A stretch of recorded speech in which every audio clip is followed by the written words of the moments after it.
Mis queridos hermanos, Dios les bendiga. Es un gusto saludarles a través de este medio. El día de hoy vamos a seguir adelante con nuestro estudio que habíamos iniciado la semana pasada. Y recordarán ustedes que habíamos visto precisamente el estudio acerca de los dones para el bien común, basado precisamente en la primera epístola del apóstol Pablo a los de Corinto, en el capítulo 12, versos del 7 al 11. Ya habíamos iniciado y habíamos visto parte de lo que es el bosquejo que les habíamos enviado la semana pasada. Lo primero que habíamos visto eran los dones, que los dones eran para los creyentes. Esto considerando que el Espíritu de Dios es quien dentro de la iglesia escoge a cada persona para poder otorgarle un don y esto fuera desarrollado dentro de la misma iglesia. Después habíamos hablado respecto a que existía dentro de la escritura de los versos 7 al 11 y me voy a permitir precisamente leer como dice la escritura aquí, pero a cada uno le es dado la manifestación del Espíritu para provecho, porque a este es dado por el Espíritu palabra de sabiduría, a otro palabra de ciencia, sobre el mismo Espíritu, dice, y a otro fe por el mismo Espíritu, a otro dones de sanidad por el mismo Espíritu, a otro el hacer milagros, a otro profecía, a otro discernimiento de espíritus, a otro diversos géneros de lengua y a otro interpretación de lenguas. Pero estas cosas las hace uno y el mismo Espíritu, repartiendo a cada uno en particular como él quiere. Después de haber visto nuestro bosquejo y habiendo llegado al primer punto, posteriormente la semana pasada avanzamos directamente y hicimos una clasificación de tres formas de cómo Pablo estaba manejando los dones y cómo es que nosotros debemos entenderlo. Primero habíamos dicho, esta división era más o menos de esta forma. Habíamos clasificado los dones pedagógicos, que era la sabiduría y el conocimiento.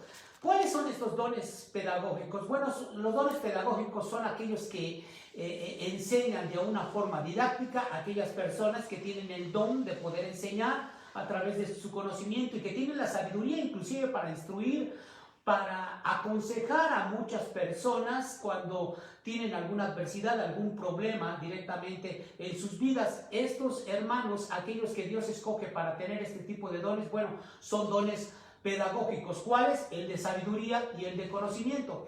Después hablamos respecto a que los mismos dones en el número 3 de nuestro bosquejo, hablábamos precisamente que los dones son sobrenaturales y estos también son dados directamente a los creyentes y habíamos hecho la segunda clasificación que eran los dones de fe, los dones de sanidad y los dones de milagros, ¿sí? ¿Por qué decimos que son sobrenaturales? Porque la fe, cuando nosotros tenemos fe en Dios, no es una fe que viene de nosotros mismos, sino es la fe que ha depositado Dios en nuestro corazón para que nosotros creamos en Él y le amemos. Y las sanidades también, bueno, es un don que también proviene de Dios, en donde Dios mismo utiliza a los hombres para que ellos sean los instrumentos, pero que Dios haga la obra y asimismo haga también un milagro dentro de las vidas de las personas. Y la tercera clasificación son los dones de comunicación. Ahí habla de la profecía, habla del discernimiento de espíritus. La profecía es la predicación del evangelio, cuando la profecía en el Antiguo Testamento era predecir hechos que eran para el porvenir. En el Nuevo Testamento habla precisamente de la predicación del evangelio y del arrepentimiento en el corazón que tiene que tener cada creyente para alcanzar la salvación y también el reino eterno. Hablamos también ahí, vamos a hablar el día de hoy, respecto a las lenguas y la interpretación de lenguas. El último de los dones que nos hizo falta explicar y estudiar la semana pasada fue precisamente el don de hacer milagros. Este es el quinto y tercero de los dones sobrenaturales. Y podemos decir algo muy importante. Los milagros son actos sobrenaturales que ocurren fuera del contexto de las leyes de la naturaleza, ¿verdad? ¿Por qué razón? Porque todos estos dones eran entregados directamente por el Señor, y Dios intervenía temporalmente en la naturaleza para hacer un milagro donde los hombres, vuelvo a repetir, eran instrumentos y Dios era quien hacía la obra. En el Antiguo Testamento si tú lees la Escritura en el Pentateuco, te puedes dar cuenta cómo es que Moisés hacía milagros, pero era porque Dios utilizaba al mismo Moisés para hacer obras portentosas, en donde él, por ejemplo, abrió el mar, ¿verdad? Para salvar al pueblo de Israel, y también para sacar agua a través de la peña, y también Dios, para sustentar a todo su pueblo, enviaba maná desde el cielo para que todos los días pudiera el pueblo de Israel en el desierto comer. Pero cuando llegó en el Nuevo Testamento, mi Señor Jesucristo, vemos que en todo su ministerio terrenal se caracterizó por tener muchos milagros, y iban desde sanidades, iban desde exorcismos, iban de alimentar a multitudes, y pudiéramos decir que durante todo el ministerio de mi Señor y Salvador Jesucristo hubo más milagros que en cualquier otra etapa de todo el Antiguo y Nuevo Testamento. Entonces pudiéramos decir que en todos los tiempos bíblicos nunca hubo más milagros que precisamente cuando mi Señor Jesucristo se manifestó y manifestó milagros directamente al pueblo de Israel. Pero el milagro supremo, más grande, absoluto y total que pueda existir y que existió a lo largo de los siglos, ha sido la resurrección de mi Señor y Salvador Jesucristo, y seguido de esto también la ascensión a los cielos, ¿verdad? Pero aquí tenemos que hacer tres observaciones muy importantes, mis queridos hermanos, y quiero irme rápido para llegar directamente a la última clasificación de estos dones, ¿verdad? Cuando Pablo escribe acerca de los milagros, él muestra que son parte de los dones que Dios otorga a cada creyente, pero esto no significa que en el caso del don de los milagros, significa que todas las personas tengan la capacidad y el poder de hacer milagros solamente por haber llegado a los pies de mi Señor Jesucristo. No es así, y él lo explica de esta forma. El don de milagros se hace o fue una marca distintiva entre los apóstoles. ¿Por qué razón lo menciono esto? Porque lo dice la Escritura. Si tú vas a los Corintios, en el capítulo 12, verso 2, dice claramente ahí, segunda de Corintios, capítulo 12, verso 2, con todo, dice así la Escritura, con todo, las señales de apóstol han sido hechas entre vosotros en toda paciencia, por señales, prodigios y milagros. O sea, que una señal distintiva de un apóstol era porque hacía milagros, pero estamos hablando de los tiempos bíblicos, ¿verdad? Ahora, ¿qué sucede? En el Nuevo Testamento, la iglesia, dentro de la iglesia se obraban milagros, pero solamente para confirmar el mensaje del Evangelio.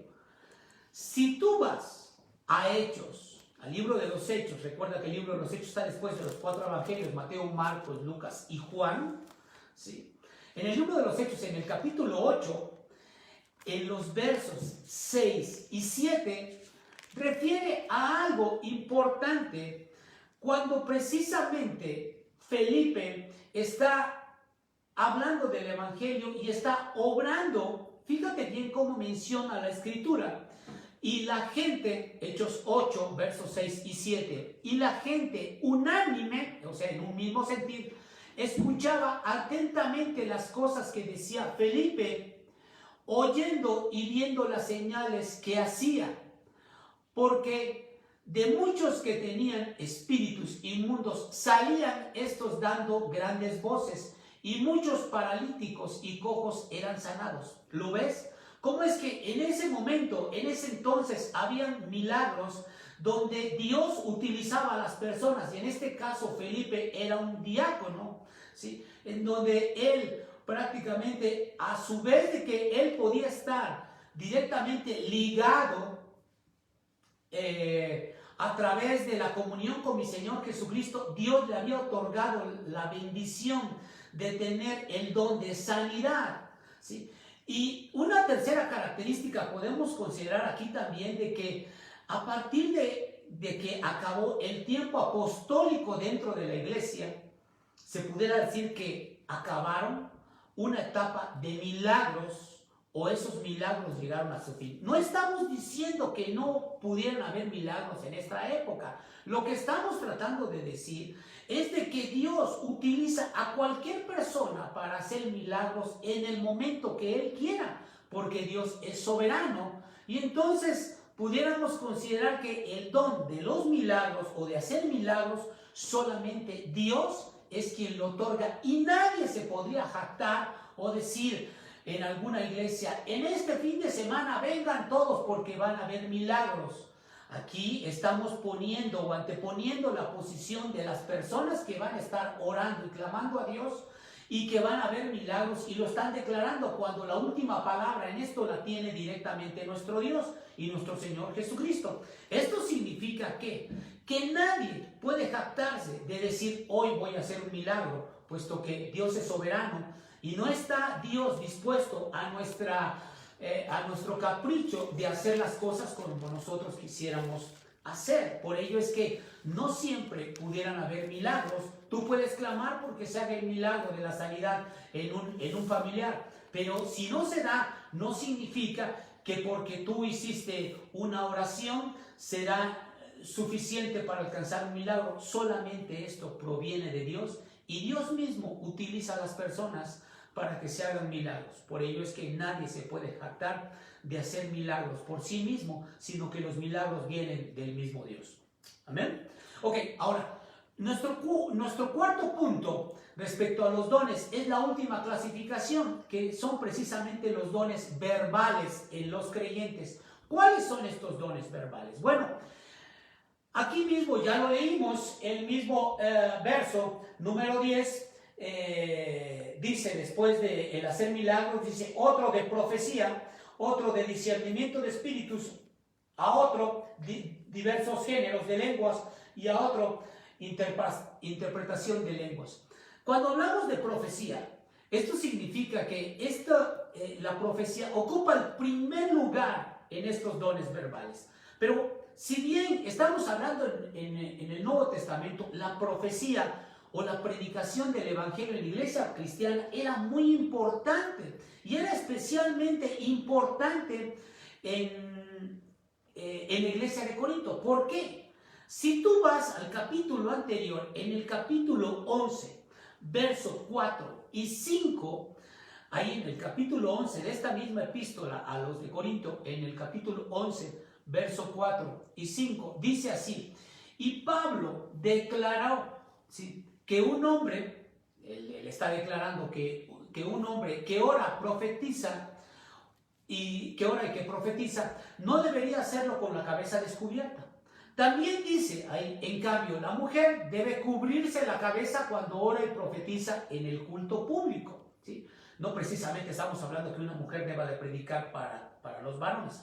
Hablamos de que las mujeres dan enseñanza directamente a las mujeres. Entonces aquí Pablo está insinuando, o parece sugerir, que el orar y profetizar, o sea, predicar, van de la mano. Como dice claramente Primera de Tesalonicenses, te invito a que vayamos ahí, a la epístola a los de Tesalónica, en el capítulo 5, en los versos 16 al 20, dice así la Escritura: estad siempre gozosos, orad sin cesar, dad gracias en todo, porque esta es la voluntad de Dios para con vosotros en Cristo Jesús. No apaguéis al Espíritu. Pero mira lo que dice el verso 20: no menosprecéis las Escrituras, examinándolo todo, retened lo bueno. ¿Esto qué significa? Está diciendo claramente el apóstol Pablo que las profecías son importantes y la predicación, pero en ningún momento está diciendo que la oración forme parte de los dones espirituales. La oración es parte intrínseca de una persona que tiene una estrecha comunión con Dios, que ha recibido a Jesucristo en su corazón, que se ha arrepentido de todo su pecado y que está buscando alcanzar el reino de los cielos y llegar a vivir una vida piadosa de forma constante. Entonces aquí, al momento de decir a otro profecía, está afirmando el apóstol Pablo que no todos los creyentes reciben el don de la profecía, sino que Dios distribuye a cada uno como Él quiera y le va a dar el don de la predicación del Evangelio a quien Él desee hacerlo. Así que pudiéramos sacar a conclusión que Dios controla a la persona que ocasionalmente le sirve como portavoz. ¿Por qué te digo esto? Porque siempre Dios a cualquier persona, ¿sí?, por pequeña que sea en el Evangelio, o por muchos años que tenga, o por devorarse la Biblia, Dios va a utilizar claramente a una persona guiado a través de su Santo Espíritu para que la predicación del Evangelio se dé. Y entonces suceda lo que tenga que suceder, que mucha gente llegue al arrepentimiento. Y hay un ejemplo preciso dentro de la Escritura. Mira, hay en Hechos, en el capítulo 11 del libro de los Hechos, hay un profeta llamado Agabo, que dice así la Escritura: en aquellos días, unos profetas, versos 27 y 28 de Hechos capítulo 11, dice: en aquellos días, unos profetas descendieron de Jerusalén a Antioquía, y levantándose uno de ellos, llamado Agabo, daba a entender por el Espíritu que vendría una gran hambre en toda la tierra habitada, la cual sucedió en tiempos de Claudio. Esto estamos hablando que estaba dando una predicción de lo que iba a suceder. Todavía adelante, también en el libro de los Hechos, en el capítulo número 21, verso 10 al 11, refiere también al mismo Agabo, pero refiere así la Escritura y dice: permaneciendo nosotros, y está hablando aquí Lucas, permaneciendo nosotros allí algunos días, descendió de Judea un profeta llamado Agabo, el mismo profeta, quien viniendo a vernos, tomó el cinto de Pablo y atándose los pies y las manos, dijo: esto dice el Espíritu Santo, así atarán los judíos en Jerusalén al varón de quien es este cinto, y entregarán en manos de los gentiles. Aquí estamos hablando cómo es que el Señor estaba utilizando a Agabo para profetizar, ¿verdad? Y entonces aquí también podemos decir que Dios escogió dentro de los miembros de la misma iglesia a quienes recibirían la revelación de su palabra. Por esa razón, en Efesios 4:11, Dios dice así en esa epístola del apóstol Pablo a los de Éfeso, en el capítulo 4, verso 11, dice: y él mismo, ¿quién? Dios mismo constituyó a unos apóstoles, a otros profetas, o sea, aquellos que predicarían el evangelio, a otros evangelistas, ¿verdad?, a otros pastores y maestros, ¿verdad?, aquellos que enseñarán y que trazarán la Escritura y que predicarán la palabra de nuestro Dios. Ahora, estos profetas y predicadores no están por encima de la iglesia, sino que estos mismos son miembros de la comunidad cristiana, y como miembros de la comunidad cristiana están sujetos precisamente a la misma iglesia. Y la congregación, cuando habla alguno de estos predicadores o pastores o profetas o maestros, sencillamente tienen que, al momento de estar escuchando lo que está diciendo cualquier persona que pasa a la plataforma o a un púlpito a predicar la luz del evangelio, ellos mismos deben de cotejar, deben de buscar verdaderamente si lo que está diciendo las personas están precisamente en la verdad. Por ello es que siempre tenemos que ser como los cristianos de Berea. En Hechos 17:11 habla de estos hombres que ellos examinaron con cuidado las Escrituras para ver si Pablo estaba determinando decir la verdad. Entonces, cuando esto sucedía, cada vez que hablaba cualquier persona desde un púlpito, los de Berea cotejaban a ver si lo que decían estos hombres era cierto. Y tenemos que ser así, de la misma manera. ¿Por qué razón? Porque de alguna forma la palabra de Dios debe de ser nuestra regla, nuestro parámetro de conducta y aquello que nosotros siempre debemos de filtrar. Todo cuanto venga a nuestra vida, yo mismo de lo que les estoy hablando en este momento, ustedes lo deben de cotejar a la luz de la palabra de nuestro Dios. Ahora, ¿qué sucede con todo esto? El libro de Apocalipsis fue el último libro que dio Dios revelación al apóstol Juan. Pero aquí podríamos decir que su profecía quedó completamente ahí concluida hasta ese momento, y todo lo que se predique después de ahí solamente será predicación y no puede ser una profecía. Dicho de otra forma, todo lo que se predique en estos tiempos debe de ser la predicación del Evangelio para tratar de llevar a las personas a los pies de mi Señor y Salvador Jesucristo. Amén. Ahora, ahí mismo en este mismo verso dice, a otro discernimiento de espíritus. Pablo le dice claramente a los creyentes. Y creo que debemos entender que habrá algunos creyentes que han recibido el don de discernir los espíritus o el espíritu, ¿verdad? Esto te puede pasar cuando tú llegas a algún lugar y sientes un viento recio, así que dices, híjole, como que siento el ambiente pesado. Eso es un discernimiento de espíritus. Cuando tú sientes que algo no está bien y de repente algo sientes que dices, no, estoy en un mal lugar. Ahí estás discerniendo algo. Y Dios mismo te pone en una posición a la defensiva. Hay un ejemplo muy claro y vemos cómo es que en el capítulo 14, verso 29 de esta misma epístola, habla precisamente respecto a este discernimiento de espíritus. Y leo ahí en el verso número 29. Dice, asimismo, los profetas hablen 2 o 3 y los demás juzguen. ¿A qué se refiere este texto? Aquí claramente se afirma que la profecía debería de ser examinada y evaluada. O sea, todo lo que se debe todo lo que se dice en un púlpito debemos de cotejarlo, como ya vimos claramente con los hermanos de Berea. Y uno debe y tiene la obligación o la responsabilidad de discernir el poder y la influencia que pueden tener los espíritus, poniendo atención en las palabras y en las obras y en la apariencia de aquella persona que te está hablando a ti. Un ejemplo de esto podemos ver claramente cómo es que el enemigo comunicó inclusive información falsa cuando se presentó como ángel de luz. Esto es algo muy delicado.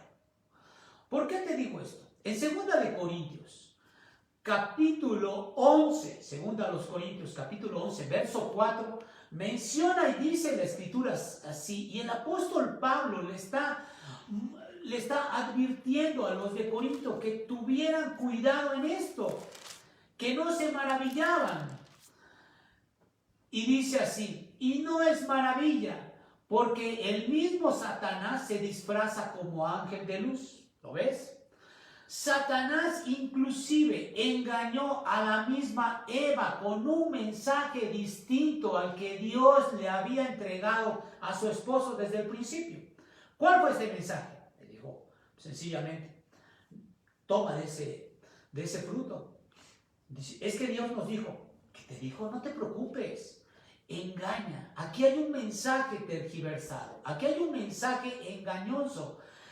Eva en ese entonces no tenía ese discernimiento, pero tal vez por esa razón, el enemigo no se presentó con el mismo Adán, ¿sí? Primero, sino que se presentó con Eva. Entonces, ¿qué estamos viendo claramente aquí? ¿Cómo es que Dios otorga el discernimiento de espíritus para cada persona que llega a los pies de Cristo, pero que ya está dentro de la congregación de los santos?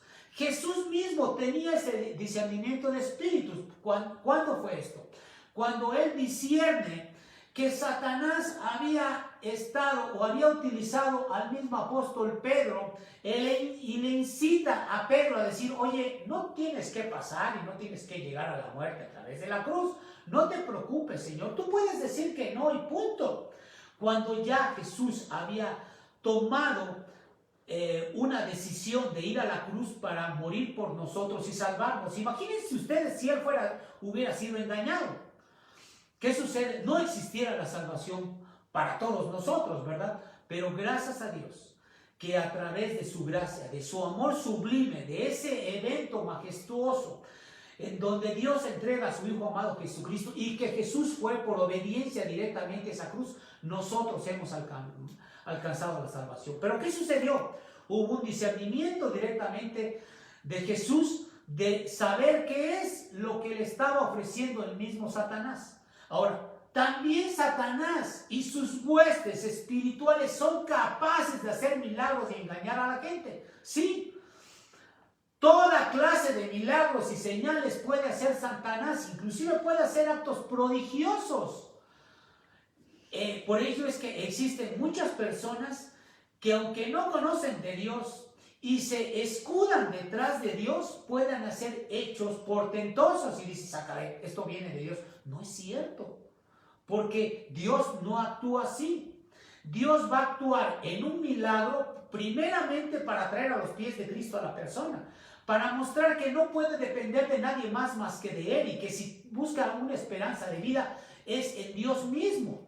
Y después de esto le traerá la sanidad. Así sucedió con muchas personas a lo largo de los tiempos y a lo largo de la Escritura. Y hay registro preciso de cómo Dios utiliza a las personas también para ser sanas, pero también para recibir a Jesucristo en su corazón. Entonces, pudiéramos decir aquí claramente y de forma final que cuando la conducta de algunas personas difiere de la prescripción o difiere de lo que dice la Escritura, pues sencillamente ellos están totalmente equivocados. Aquí es cuando nosotros podamos entender que debe de haber un discernimiento entre nosotros mismos como creyentes entre la verdad y la mentira. Como una analogía te lo voy a decir de esta forma. Un cajero de banco está muy acostumbrado a utilizar y a contar billetes. Y cuando le llega un billete falso, tan solo con el tocarlo, se da cuenta que es un billete falso y lo pone aparte, ¿sí? Y en ese momento, así deberíamos de ser los mismos creyentes, que estamos tan acostumbrados a escuchar de la Escritura que tenemos que tener un discernimiento especial respecto a lo que es bueno y de lo que es malo. Y en esta situación pudiéramos considerar claramente que el Espíritu de Dios nos ayuda a discernir lo que es bueno para nosotros a través de lo espiritual y lo que es malo espiritualmente que puede venir de falsos maestros. Entonces, pudiéramos decir que un cajero usa sus talentos para el bienestar del banco, pero un cristiano ferviente que tiene el discernimiento de espíritus utiliza también el don del discernimiento de espíritus para cuidar y para proteger el bien de los congregantes y para el bien de los creyentes dentro de la iglesia, ¿verdad? También dice la Escritura, a diversos géneros de lenguas y de interpretación de lenguas. Bueno, estos dos dones verbales, ¿verdad?, que son los últimos, junto con el don de profecía, pareciera que son la causa de la controversia en Corinto.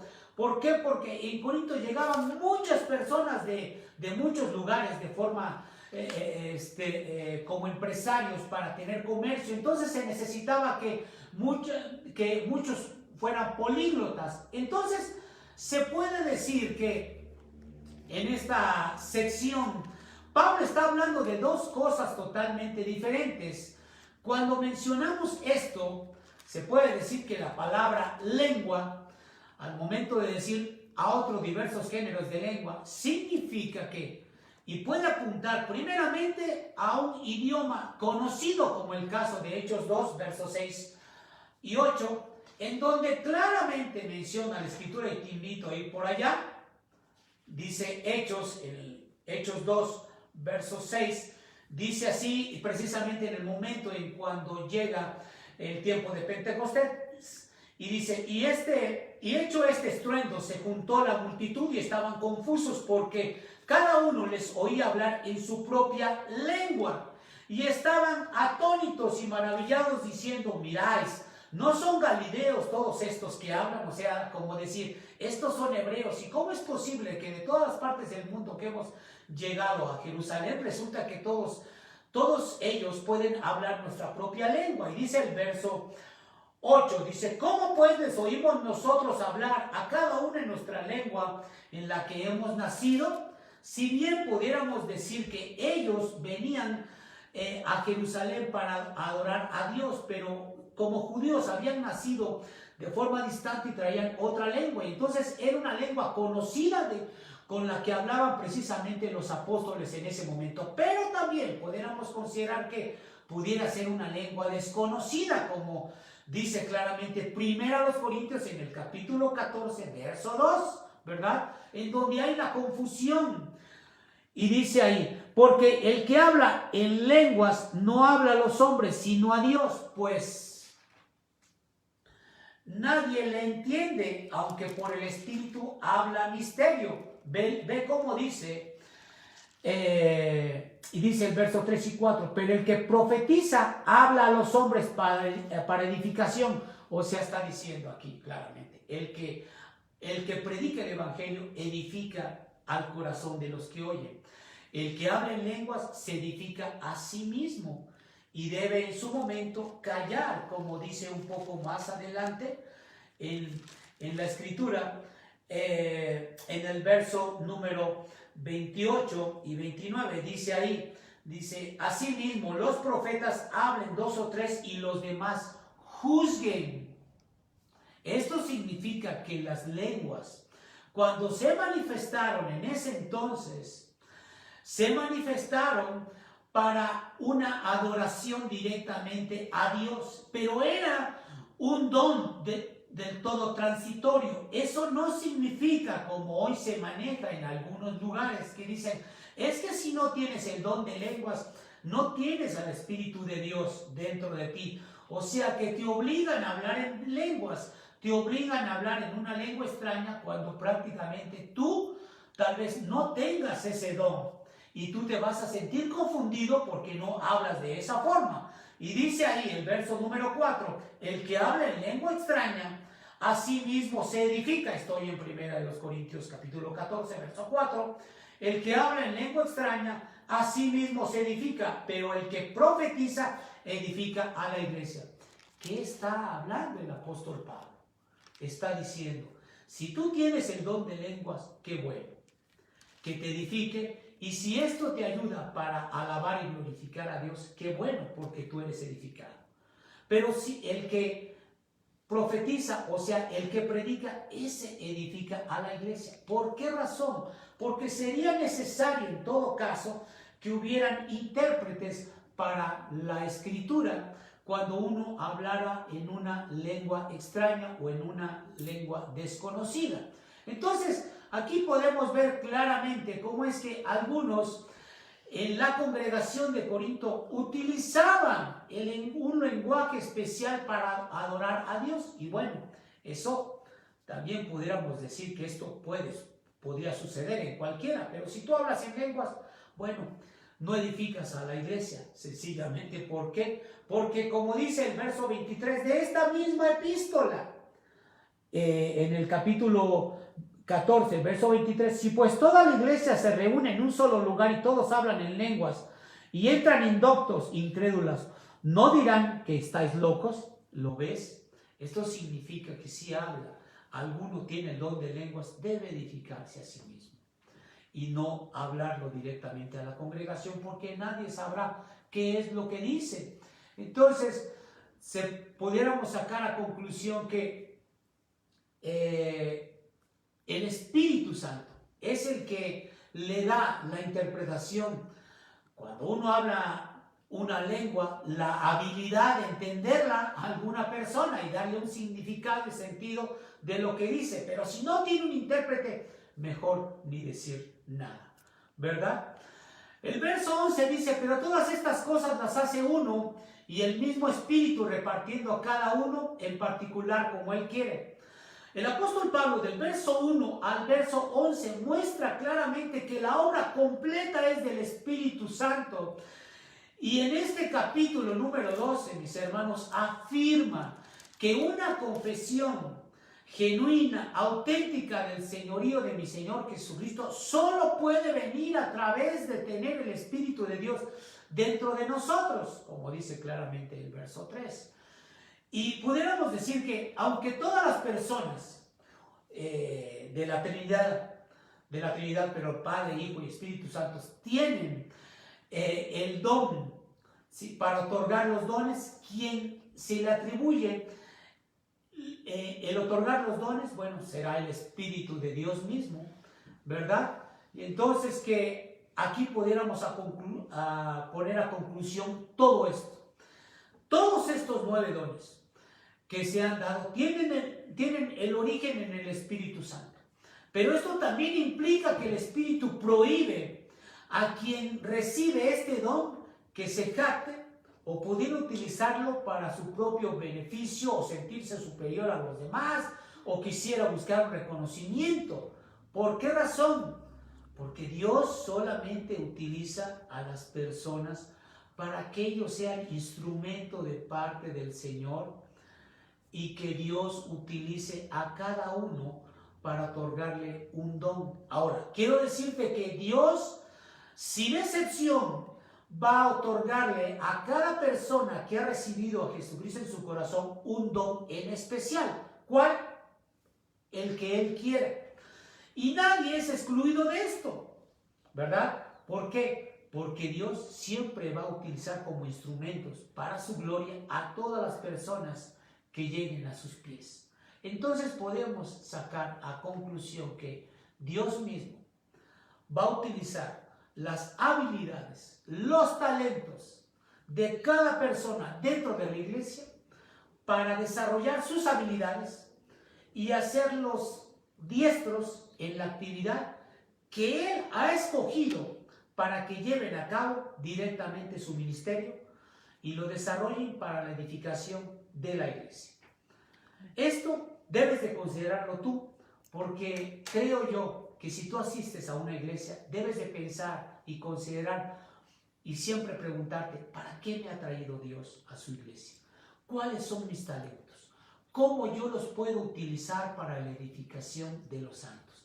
¿De qué manera yo puedo ayudar a la iglesia, aparte de utilizar también mis manos, mis conocimientos y todos mis talentos?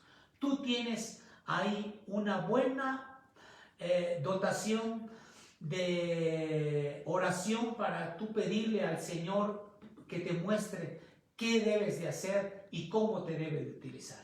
Que Dios te bendiga, que Dios te guarde, mi hermano, y vamos a orar para que el Señor siga poniendo en tu corazón el deseo ferviente de servirle y que tú utilices tu don para el desarrollo y la edificación de la iglesia y de todos los santos dentro de una congregación. Amén. Padre, gracias te damos, bendito Señor, por el tiempo que tú nos otorgas para poder escudriñar tu palabra. Rogamos para que tú nos guardes, para que tú nos bendigas, para que tú nos ayudes, Señor Dios, y nos permitas el poder conocer, discernir y también saber, Padre, qué don tenemos nosotros para tu servicio, para darte gloria. Ayúdanos, Señor Dios, a encontrarlo y que tú nos muestres a través de tu Santo Espíritu para poderlo desarrollar.